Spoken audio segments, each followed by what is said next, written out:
Wallace and Gromit, Curse the Were-Rabbit. Wallace and Gromit running Anti-Pesto, who are a humane protection agency against the rabbit threat to a village's vegetables, and the villagers are all completely besotted by their vegetables because they all spend the year waiting for the big vegetable show. Also, in tandem with this plot, Wallace is attempting to lose weight by being put on a vegetable-only diet by Gromit, to which end he has invented a brain reprogramming machine. So it's a wonderful thing. Basically, the reprogramming machine has fly-like consequences in which the identities of Wallace and the rabbit become confused. And in fact, I'm thrilled by how many horror movies do get reference in this, because obviously there's an awful lot of Hammer House of Horror style visuals. There is a thing. There's a whole section in it. I thought, well, not only Frankenstein was very, very Clockwork Orange, because the whole kind of mind reprogramming thing is clearly a Clockwork Orange gag. The best thing about Aardman is they really know how to light a movie so that it looks like a movie. I mean, again, we were talking before about doing things in CGI.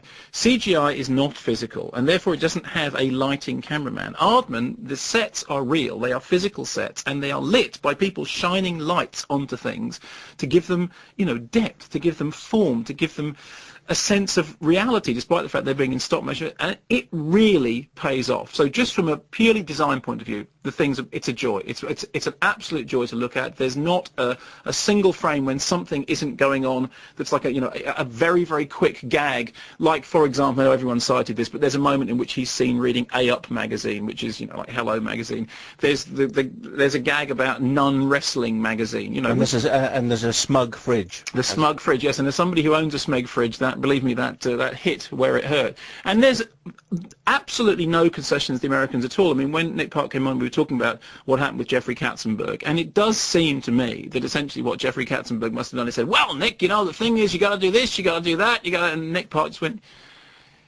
more cheese, and then just completely ignored it. I think that's one of my favourite thoughts of the year, actually, which came out of that conversation with Nick. The idea of Jeffrey Katzenberg, they extend the runway at Bristol Airport so he can fly in. He comes in with all this power and wealth of influence, and he sits next to good old Nick Park. And Nick is very polite and courteous and probably got him a cup of tea or two, and then completely ignored him all the way through. Yeah, ignored him very politely. Yes, that's a very interesting idea, Jeffrey. And, of course, it's paid off. It's paid off because the movie's gone straight to #1 in America, and clearly it will go straight to #1 here in Britain. And boy, does it deserve to, because it's a really fantastic piece of work. It's the voice artists are uniformly top on a pizza. It's obviously very, very good. Helena Bonham Carter, who incidentally, Helena Bonham Carter is also one of the voice artists in Corpse Bride, which comes out next week, and again is a stop motion animation. It's great to see stop motion returning, because CGI does have a sort of a visual sheen to it that doesn't have that kind of hands-on physicality.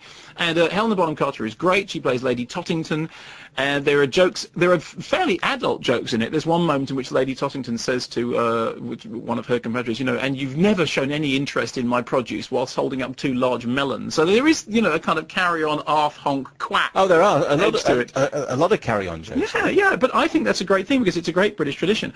But the most important thing about it is that it's a film which is a film. I mean, it's a proper film. It's like made by people who are filmmakers.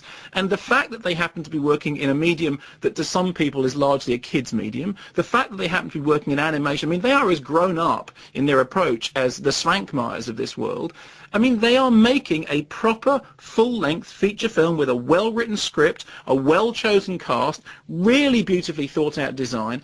My only criticism, if I have any at all, is that at the end of the film you feel like it's pretty much got to exactly the length beyond which it could not go, because there is a certain kind of classical beauty in, for example, The Wrong Trousers or A Grand Day Out, because they're so compact. They're like half an hour, just maybe half an hour, 30, yeah. Exactly, and they're absolutely perfect. Now, obviously, when you get between 80 and 90 minutes, it's a slightly baggier form. And I did think at the end of the 90 minutes, fine, okay, that's it. If you went any further, you would be overstepping the mark. But that's that's me literally sitting there as a critic thinking, is there anything wrong with it? And I'm really, it's up there with Toy Story. It's up there with David Cronenberg's Crash as, a movie with which it is very hard to find any fault. And I just laughed like a drain all the way through. And you sit there thinking, I'm really proud of them. I have nothing to do with it, obviously, but you know, I'm British, and it's a great British movie. I know it's got American money and all the rest of it, but it's.